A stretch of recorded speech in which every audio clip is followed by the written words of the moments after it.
Hello बच्चों, आज मैं आपको RBSE की कक्षा 12वीं की हिंदी पढ़ा रही हूँ। इसमें सृजन पाठ्य पुस्तक से के पद्य भाग का पाठ 2 में आज आपको पढ़ाऊंगी, जिसका नाम है सूरदास। तो इस पाठ को पढ़ते समय पहले हम सूरदास जी का कवि परिचय पढ़ेंगे और उसके बाद सूरदास जी के पद पढ़ेंगे। तो पहले हम सूरदास जी के पद के परिचय के बारे में जानते हैं। हिंदी साहित्य में कृष्ण भक्ति शाखा के भक्त कवि सूरदास जी का जन्म दिल्ली के पास सोही नामक गांव में हुआ था, लेकिन कुछ लोग ये मानते हैं कि इनका जन्म आगरा के पास साही नामक गांव में हुआ है। सूरदास जी आगरा से मथुरा जाने वाले रास्ते में रुणकता के गौ घाट पर रहते थे।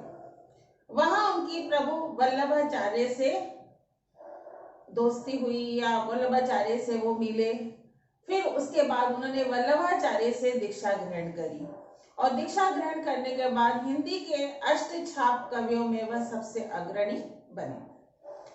सूरदास जी हिंदी साहित्य के सूर्य हैं। सूर्यदास जी ने हिंदी साहित्य में कृष्ण भक्ति का जो वर्णन किया है वह अद्भुत और अनुपम है।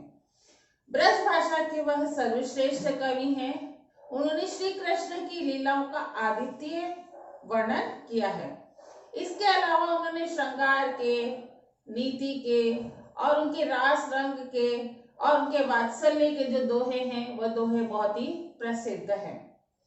श्री सूरदास जी ने 3 रचनाएं करी हैं: सूरसागर, सूरसारावली और साहित्य लहरी। जो सूरसागर है उसमें उन्होंने महाभारत के अंशों को जोड़ा है। तो भ्रमर गीत उसी में ही आती है और आज हम सूरदास जी के भ्रमर गीत के पदों के बारे में पढ़ेंगे। अब ये है पाठ सूरदास जी के भ्रमर गीत के जो पद हैं वो 6 पद जो हैं वो इस पाठ के अंतर्गत हैं। तो पहले हम इस पाठ के बारे में कुछ पढ़ते हैं, बताते हैं। जब श्री कृष्ण जी गोकुल से मथुरा चले जाते हैं तो उनके मथुरा जाने के बाद जो गोपियां हैं उनकी विरह में बहुत ज्यादा दुखी रहती हैं, परेशान रहती हैं, रोती रहती हैं, उनके आने के लिए एक तक रास्ता निहारती रहती हैं। तो श्री कृष्ण सोचते हैं कि गोपियों को थोड़ा सा शांति प्रदान की जाए। इसके लिए वो अपने दोस्त, अपने मंत्री उद्धव को गोपियों के पास भेजते हैं। गोपियों के पास जाकर के जब उद्धव उन्हें निर्गुण साधना, ज्ञान साधना और ब्रह्मा का उपदेश देते हैं तो किस प्रकार से गोपियां उन्हें अपनी प्रेम, एकनिष्ठ भक्ति और कृष्ण के प्रति अनुराग का किस प्रकार उपालंब दे करके वो जवाब देती हैं, वो इस पाठ के अंतर्गत है। तो हम आज उनका पहला पद पढ़ते हैं। पहला पद है: हमारे हरि हारिल की लकड़ी, मन क्रम वचन नंद नंदन सो और यह दृढ़ करी पकड़ी। हिंदी के भक्त कवि सूरदास जी की भ्रमर गीत जो है उससे ये पद लिया गया है और इसके अंतर्गत जो गोपियां हैं वह उद्धव को निर्गुण ज्ञान साधना के विरुद्ध जो जवाब देती हैं वो जवाब इस पद में दिया गया है। तो गोपियां बोलती हैं कि हमारे जो कृष्ण है वो तो हारिल पक्षी की लकड़ी के समान है। हारिल पक्षी की लकड़ी से तात्पर्य ये है कि एक पक्षी होता है, हारिल नाम है उसका, वो अपने पंजों में लकड़ी पकड़े रहता है और उस लकड़ी को कभी भी नहीं छोड़ता है। तो गोपियां भी यही कह रही हैं कि श्री कृष्ण जो है वो हमारे लिए हारिल पक्षी की लकड़ी के समान है, जिसे हम कभी भी नहीं छोड़ सकते। मन क्रम वचन नंद नंदन सो और यह दृढ़ करी पकड़ी, कि हमने मन से, कर्म से और वचन से नंद बाबा के पुत्र श्री कृष्ण को अपने हृदय में बसा रखा है। यह दृढ़ करी पकड़ी, हमने श्री कृष्ण के प्रेम को इतनी दृढ़ता से पकड़ रखा है कि कोई भी उसे हमारे से अलग नहीं कर सकता। जागत सोवत सपने सोतुक कान्हा कान्हा जगरी। तो गोपियां उद्धव से कहती हैं कि हे उद्धव, जागते समय, सोते समय, सपने में हर समय हमें कृष्ण ने अपने प्रेम और अनुराग में जकड़ रखा है। यानी कि हम जिस भी अवस्था में होते हैं उस अवस्था में हम श्री कृष्ण के प्रेम और श्री कृष्ण के अनुराग से जुड़े हुए हैं, उससे अलग नहीं हो सकते। सुनते ही जोग लागत ऐसो अली जो करई ककड़ी।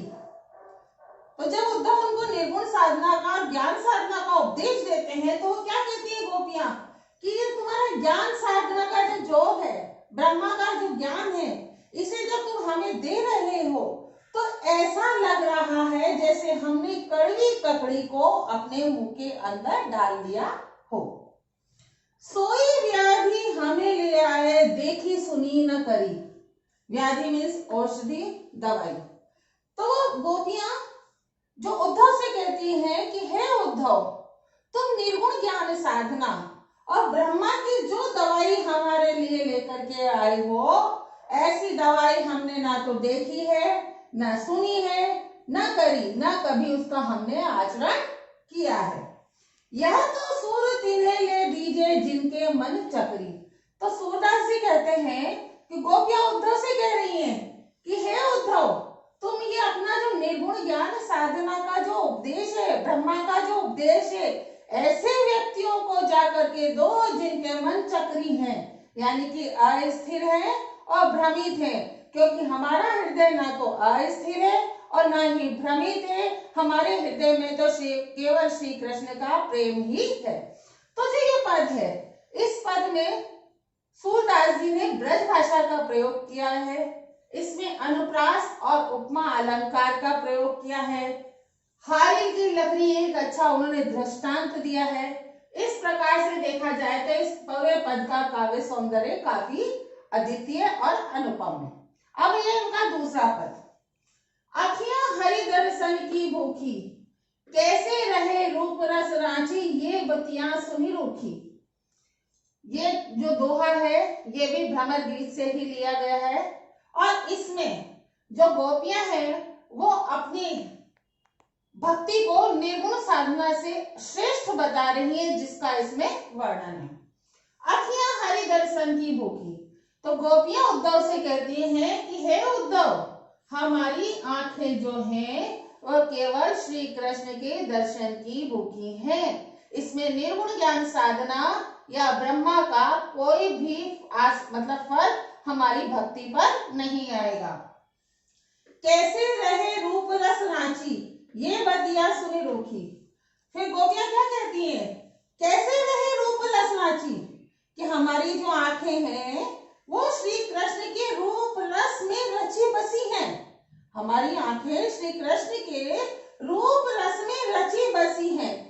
तो ये बतियां सुन रूखी, तो तुम निर्गुण साधना की जो सुखी बातें बता रहे हो, ये बातें हमारे को किसी भी प्रकार से स्वीकार्य नहीं है, क्योंकि हम तो श्री कृष्ण के रूप सौंदर्य में बसे हुए हैं। अवधि गलत इकटक मग जोवत तब एती नहीं सूखी।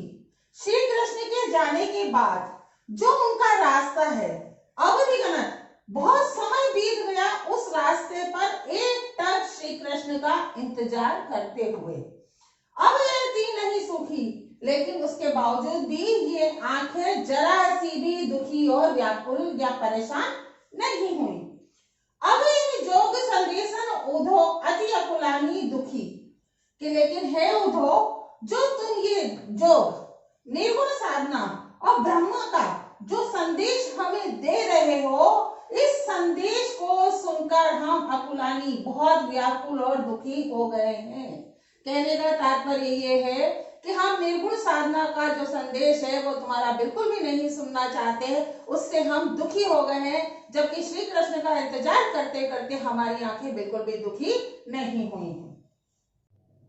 बालक वह मुंह फेरी दिखाओ दुही पाए पीवत पतुखी, कि तुम भी एक बार श्री कृष्ण की तरह हमारे साथ रास रंग क्रीड़ा करो, और जिस प्रकार से श्री कृष्ण गायों का दूध दोकर हमें पत्ते के दोने में पीने को देते थे वैसे पिलाओ।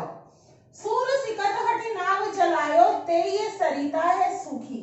तो सूरदास जी कहते हैं कि गोपियां उद्धव से क्या कहती हैं कि हे उद्धव, सीकर यानी रेत, कि हे उद्धव तुम सूखी रेत में हट के साथ नाव चला रहे हो। ये सरिता है सूखी, लेकिन गोपियों के प्रेम की जो नदी है वो सूख गई है। गोपियां तुम्हारे इस योग घट साधना की जो नाव तुम चला रहे हो, ये नाव, ये नदी गोपियों के लिए सूखी है, क्योंकि गोपियां श्री कृष्ण के प्रेम में रसी बसी हैं। तो उन्हें तुम्हारा ये ज्ञान का जो भंडार है, निर्गुण साधना है, ब्रह्मा की साधना है, यह उन्हें समझ में नहीं आती है। तो ये जो दोहा है, इस दोहे में ब्रज भाषा का प्रयोग हुआ है। इसमें श्री गोपियों ने निर्गुण साधना से प्रेम की साधना, भक्ति साधना को सर्वश्रेष्ठ बताया है। इसमें अनुप्रास और रूपक अलंकार का प्रयोग हुआ है और यह अत्यंत सहज, सरल और सुंदर भाषा में लिखा गया है। तीसरा पद, इस पद में गोपियां उद्धव को प्रेम की श्रेष्ठता के बारे में बताती हैं। हम तो धोई भांति फल पायो। गोपियां उद्धव से कहती हैं कि हमने जब श्री कृष्ण से प्रेम किया है तो इस प्रेम से तो हमें लाभ ही लाभ है, मतलब दोगुना लाभ है। तो दोगुना लाभ कैसे है? जो ब्रजनाथ मिले तो नीको, नातरु जग जस गायो। अगर श्री कृष्ण हमें मिल जाते हैं तो हमारा जीवन सफल हो जाएगा, हमें मोक्ष मिल जाएगा और हम जन्म मरण के बंधनों से मुक्त हो जाएंगे। नातरु जग जस गायो, और अगर श्री कृष्ण हमें नहीं मिलते हैं तो भी संसार में हमारा सम्मान और यश होगा, क्योंकि जो श्री कृष्ण से प्रेम करता है संसार के लोग उसे सम्मान और यश देते हैं। कहूँ ये गोकुल की गोपी सब बरन हित लगू जाती।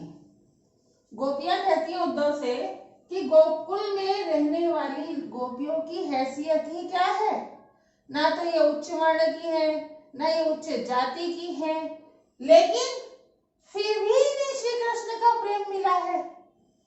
कहा भी कमला के स्वामी संग मिली बैठी इक पाती। वो क्या कहती है, हमारी हैसियत ही क्या है, लेकिन फिर भी हम लक्ष्मी जी के पति के अवतार जो श्री कृष्ण जी हैं, उनके साथ हम एक पंक्ति में बैठी हैं, यानी कि हमने उनके साथ क्रीड़ा की है, उनके साथ खेल खेले हैं, उनके साथ प्रेम किया है, उनके साथ समय व्यतीत किया है। निगम ध्यान मुनि ज्ञान अगोचर ते भय घोष निवासी, कि जिस कृष्ण को बड़े बड़े निगम जो मुनि हैं, जो ज्ञान बुकों में देते हैं, पुस्तक में देते हैं और पुराणों में लोगों को ज्ञान देते हैं, उनके लिए भी ये श्री कृष्ण अगोचर है, यानी कि अदृश्य है। ते भय घोष निवासी, घोष निवासी यानी अहिरों की बस्ती, लेकिन अहिरों की बस्ती में वही श्री कृष्ण हमेशा बैठे हैं, रहे हैं, खेले हैं और समय व्यतीत किया है। तो वो कहती हैं कि हम अहिरों की बस्ती में रहने वाली गोपियां जो हैं, नाना प्रकार के पुराणों को पढ़ने वाले, निगम को पढ़ने वाले ज्ञानी लोगों से ज्यादा किस्मत वाली और ज्यादा अच्छी हैं। ताऊ पर अब साच कहो थी मुक्ति कौन की दासी। तो वो क्या कहती है कि हे उद्धव, इससे ज्यादा बड़ा मोक्ष क्या होगा, जो मोक्ष हमें मिला है श्री कृष्ण से प्रेम करके। तो जो तुम हमें निर्गुण ब्रह्मा का ज्ञान दे रहे हो और ज्ञान के द्वारा कह रहे हो कि इससे मोक्ष की प्राप्ति होगी, तो हमें तो उस मोक्ष की आवश्यकता ही नहीं है।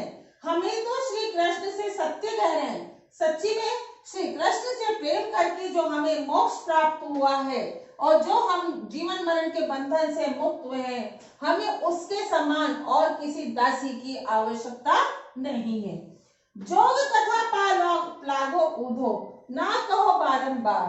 तो वो क्या कहती है कि हे उधो, जो तुम ये निर्गुण साधना, ज्ञान साधना, ब्रह्मा का जो बार बार हमें पाठ पढ़ा रहे हो, ये पाठ हमें मत पढ़ाओ, क्योंकि हम श्री कृष्ण के प्रेम में, रूप में, रंग में इस तरह से रची बसी हैं कि हमें उनके प्रेम के अलावा कुछ दिखाई ही नहीं देता है। सूर्य श्याम तजी और भजे तो जाको जननी छाया। सूरदास जी कहते हैं कि गोपियां कह रही हैं उद्धव से कि हे उद्धव, जिसने श्री कृष्ण को तज दिया, यानी जिसने श्री कृष्ण का त्याग कर दिया, उनके भजन करना बंद कर दिया, तो ऐसे लोगों का जीवन जो है वो बेकार है, छार है यानी बेकार है। कहने का तात्पर्य यह है जो लोग श्री कृष्ण के प्रेम नहीं करते, श्री कृष्ण की भक्ति में नहीं लगे, उनका जीवन भी बेकार है और उनका जन्म लेना भी बेकार है। इस प्रकार हमने सूरदास के जो ये पद पढ़े, इन पदों को आपने सुना। इसमें इन पदों में किसी भी रूप में गोपियों ने उद्धव को निर्गुण ज्ञान साधना से प्रेम भक्ति को सर्वश्रेष्ठ बताया है। तो अगर ये वीडियो आपको पसंद आती है तो आप इसे लाइक करें और मेरे चैनल को सब्सक्राइब करें।